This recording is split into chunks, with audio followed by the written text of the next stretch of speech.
Holístico, gracias por sintonizarnos a través de www.planeta 2013 Televisión. Pues les damos la bienvenida a su programa, a esta su casa, con nuestros invitados que nos visitan miércoles con miércoles casi siempre, porque a veces nosotros tenemos que salir a campo a hacer algunas investigaciones.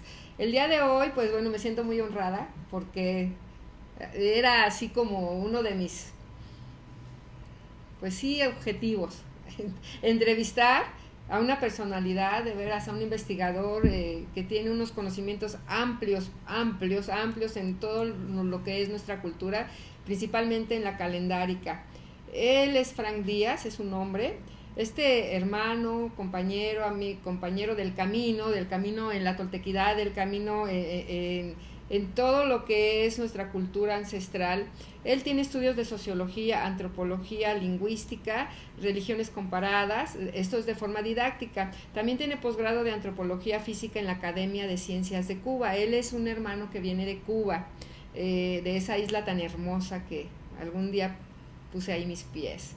Él también tiene posgrado de antropología cultural en la oficina del historiador de la ciudad de La Habana. También es un escritor, ha escrito varios libros. Yo me acuerdo mucho y que lo tenemos ahí pendiente siempre, el de El Sagrado 13. Él nos va a explicar qué pasa. Él ha escrito varios libros, como el del método Quinam, que es una enseñanza tolteca, las matemáticas vigesimales de Mesoamérica, el calendario de Anáhuac, el Popol Vuh para niños. Miren qué bonito estas historias para que los niños las entiendan.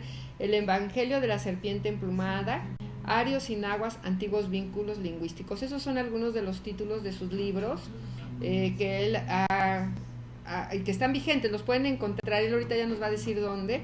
También ha impartido cursos de diplomado, simbolismo americano en la Universidad del Estado de Morelos, eso es aquí en México. El seminario permanente de mesoamericana en estudios mesoamericanos en Nahuacali, y muchos cursos que él nos ha impartido acerca de la toltecayo o de la toltequidad. Y también, bueno, él ha estado participando en eventos, en muchas actividades, y todo es en relación a la difusión cultural de nuestra cultura. Y es bien interesante porque además él es de Cuba, y cuando llega a México pues ya nos dirá que se enamoró de México, o ya estaba enamorado de México, porque ha hecho unas investigaciones serias, arduas y muy profundas acerca de toda nuestra cultura, principalmente de la calendárica. Bienvenido a Mundo Holístico, Frank Díaz. Para mí es un gran honor que estés sentado aquí en Mundo Holístico. Gracias por invitarme. Y pues fíjate que en Cuba no estamos tan lejos de México. Finalmente, cuando llegué a Cuba, ya tenía bastante preparación sobre el tema, porque Cuba pertenece a la cuenca cultural mesoamericana. Entonces no hay que verlo como México y Cuba, sino como Mesoamérica. Mesoamérica, exactamente. Que de hecho abarca hasta la mitad de los Estados Unidos, toda Centroamérica, pues el Caribe, sí. Y por supuesto México. Y somos uno, el Anáhuac, ¿no? A ver, mucha gente hablamos de Frank Díaz desde lo que investigamos, lo que leemos, o a lo mejor en algún momento que nos encontramos en una cafetería, ¿no? Uh-huh. O que leemos de Frank Díaz o visitamos sus páginas.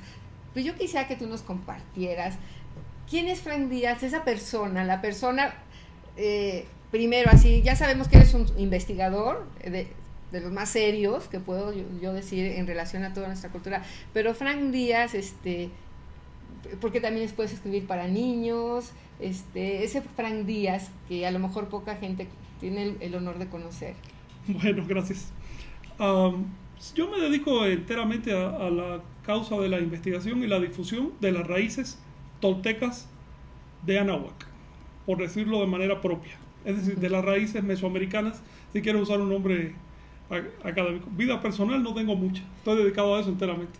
Más bien es tu vida. Es mi vida, es sí. Tu vida, toda la investigación. Pues sí, Frank Díaz, te conocemos muchísima gente. Bueno, pues sabemos que estás haciendo investigaciones, me lo dijo un pajarito, ay, sí. Y esas investigaciones acerca de el polémico, porque es polémico, calendario maya, y que se ha usado mucho, explotado mucho la frase de profecías mayas, la calendárica maya, que si cambió, que si no cambió. Sabemos que pocas personas están haciendo una investigación una más acerca de la calendárica maya. ¿Nos podrías compartir algo o todavía no es el momento? Sí, cómo no. De hecho, sí es el momento, siempre es el momento para llamar la atención sobre lo que está ocurriendo con las raíces en general, pero en particular con la herencia maya. Todo lo que tiene que ver con calendario y profecías mayas. Porque eso es un tema muy profundo, muy serio, pero también muy, ¿cómo te diré?, muy popular. Y la prueba de ello es que hace 3 años, ¿Sí? había más de 3 millones de páginas de internet mencionando el tema de las profecías mayas. Tantas, Sí, millones. así. De hecho, se llegó a ver 4 veces más menciones de la expresión profecía maya que la expresión profecías bíblicas. Mira nada más. Significa que las raíces de Anáhuac tienen tremendo potencial. Tienen potencial de llegar a la gente, de comunicar. Pero al mismo tiempo han sido muy manipuladas y muy distorsionadas. Mucho. Y el fenómeno del 2012 es la prueba. ¿Ahora qué pasó? ¿Qué pasó con esas profecías? ¿Quién las menciona? ¿De qué se trata eso? ¿En dónde decías? Pues, hay algo todavía más impactante, y es lo siguiente. Fíjate que tanto rollo, tanto alboroto, que se formó tantas personas hablando del tema, y sin embargo los mayas no recibieron nada. Los mayas no recibieron nada. No recibieron siquiera una traducción de sus textos literarios, ni recibieron apoyo monetario, ni de ningún tipo. ¿Y de dónde salió eso entonces? Así como... Pues, verás, se había gastado ya el tema del Armagedón cristiano, estaba quedando un hueco en la cultura, y pues se aprovechó el tema del Armagedón mesoamericano. Finalmente lo que buscaba la gente en general, las profecías mayas, era un poco de sensación, no de compromiso cultural. Y la verdad es que las raíces mesoamericanas, las raíces anahuacas, requieren compromiso. Definitivo, ¿no? Porque son muy profundas. Estamos hablando, Xochitl, de unos 10.000 años de evolución de la cultura y por lo menos unos 4.000 o 5.000 años de evolución de la civilización ya propiamente. Muchos. Entonces, ¿quién tiene toda la información? ¿Verdad? Hay que investigar, sí, investigar. Sí, acá se ha acumulado, acá en Mesoamérica se ha acumulado como 1/3 de la información cultural del mundo, y es algo que se conoce muy poco. Entonces me dediqué a las traducciones y a la investigación de la literatura, en particular la maya, que es la que más me ha llamado la atención ahora, pero también la náhuatl, porque es muy rica, es muy amplia y vale la pena conocerla. Y además, como dices, es toda una área que de alguna forma es el origen. No podemos estar divididos, eso ya son divisiones políticas, ¿no? Sí. Ya son divisiones políticas. Frank, ¿cuál es la trascendencia, la importancia de actualizar esa información? Porque es vigente, ¿no? Esas calendáricas, pero como dices, son bien complicadas. ¿Nosotros cómo podríamos aprenderlas? Mira, lo primero es darnos cuenta de que la palabra calendario no es la más apropiada. No es la correcta, no. Es la que usamos. Es la que tenemos en español o en inglés, la traducción. Pero no es la más apropiada, porque se trata de un sistema, un mecanismo cultural que es mucho más amplio que un calendario. Entonces, eso sería lo correcto, un sistema. Sí, es un sistema que incluye varios aspectos de la vida, no solo la medida del tiempo. El calendario nosotros lo entendemos como una herramienta para medir el tiempo. Nada más. Pero esta herramienta mesoamericana medía el tiempo y el espacio, medía los movimientos de los astros de una vez, pero también medía cuestiones ideológicas. Incluso la religión estaba medida por eso. Y proporcionaba una pauta histórica. Quiere decir que la misma historia, el movimiento de los pueblos y demás, se regía por pautas, vamos a decir, calendáricas. Te pongo una analogía. Mira, en esa época era muy importante para la gente saber cuál era su tonal natal. Importantísimo, porque sí, en base a eso iban a dirigir su camino. Sí, por ahí más o menos el sacerdote que bautizaba a ese niño, digo bautismo para que se entienda, para que lo entiendan, como dices, en las palabras que conocemos, ¿no? Lo daba a presentar a la comunidad, sí, y le orientaba más o menos la vida, lo cual no quiere decir que la persona tuviera que seguir ciegamente lo que dice su destino. Pero era, ¿no?, como una guía. Pero es como una guía.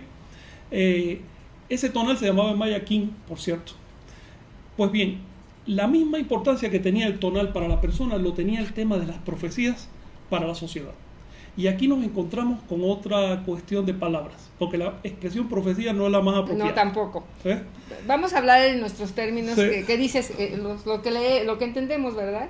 Pues sí, tenemos que traducirnos para podernos entender, pero, por ejemplo, una profecía bíblica se supone que se la dictó un Dios o un ángel, un espíritu, a una persona, y como ese ser es más poderoso, sabe lo que va a pasar.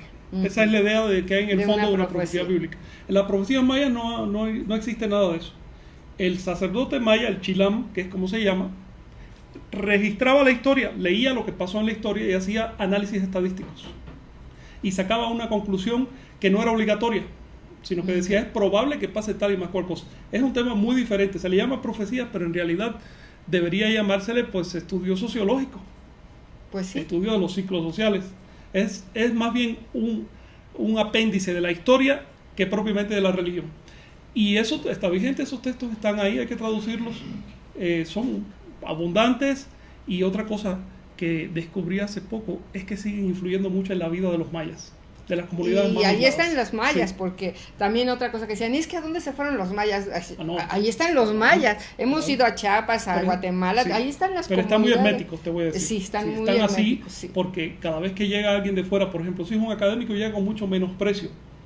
Llega pensándose el representante de una cultura superior, entonces pues no, así no es manera de entrar. Cuando va un político, mejor ni te digo. Entonces están herméticos. Pero sí me he enterado que seguían a las comunidades más, digamos, de linaje, más de tradición, se siguen guiando por sus textos proféticos y están esperando cosas. Pues qué interesante, y sí, ahí están los mayas, y tú has tenido la oportunidad de estar ahí sí. Con la investigación, y por eso se está como más que actualizando, ¿cómo se podría decir? Toda esta información que ahorita está sacando, ¿dónde quedaron todas esas entonces profecías que dije que no se cumplieron? Mira, la verdad que eso fue un cuento. Fue como una pólvora que se regó nada más. Sí. Alguien dijo, vamos a ponerle el nombre de mayas a ideas modernas, por ejemplo, ideas ecológicas y de realización personal, que son las ideas que preocupan a nuestra cultura. Y pues le ponemos el nombre de los mayas y circuló, por supuesto circuló mucho. Y como dicen, se vendió la idea, ¿no? Claro, sin embargo, la verdadera preocupación de los mayas que generaron sus propias profecías era otra. Ellos vivían en otra época. En esa época no había problemas ecológicos. Así que ellos no hablaban de cuestiones ecológicas. No hablaban de resolver porque ellos prevenían, era su sistema de vida. Vivían su propia forma, y lo que les preocupaba en esa época era la invasión de los pueblos europeos y del cristianismo sobre América. Ese es el tema que tratan esas profecías. Ver cómo se pierden milenios de civilización por un entendimiento estrecho de la religión. Es decir, la religión que había acá, la religión maya mesoamericana, la religión tolteca, sí, era capaz de convivir con cualquier otra religión de la tierra. Capaz de convivir, pero la religión cristiana no. Porque además nuestra religión, que dices tolteca, era en base a los principios generales, universales, de el respeto a la naturaleza. Era bastante general, sencilla, porque era la misma para todos, entonces no había choque de religión y tampoco había tanto detallito, ¿no? Sin embargo, cuando llegaron los cristianos, acuérdate que ellos en ese momento acababan de expulsar a los árabes de España, de los España. musulmanes. Sí. Había choque de religión allá y llegaron, pero así, llegaron con las armas en la mano. Y lo primero que querían llegar a hacer cuando llegaron aquí era también quitar la religión. Eran muy intolerantes, no podían comprender que más allá de los símbolos externos del culto, del rito y demás, existe una devoción y la devoción es la misma para todos, en el fondo. Eso no podían entenderlo y todavía hoy no lo pueden entender. Fíjate que en mayo del 2012 el Vaticano prohibió la entrada de los danzantes a la basílica, que es el sitio donde ellos han ido desde hace 5.000 años han estado ahí danzando y lo prohibió porque dice que es idolatría. Sí. Es decir, todavía hoy la religión cristiana no entiende, no sabe distinguir forma de esencia. Es una cosa impresionante y por eso se va a extinguir, porque si tú no puedes aquilatar la esencia más allá de las formas, pues entonces no tienes visión, no sabes para dónde va la cosa. Eso es lo que distinguía a la religión de los mesoamericanos, una cierta visión de futuro, y eso explica también por qué fueron tan amables con los que las llegaron. Personas que llegaron aquí y ellos se confundieron a su beneficio. Claro. Nos vamos a ir un corte, Frank, y regresamos rapidísimo porque esto está agarrando mucho un camino muy interesante. Sí.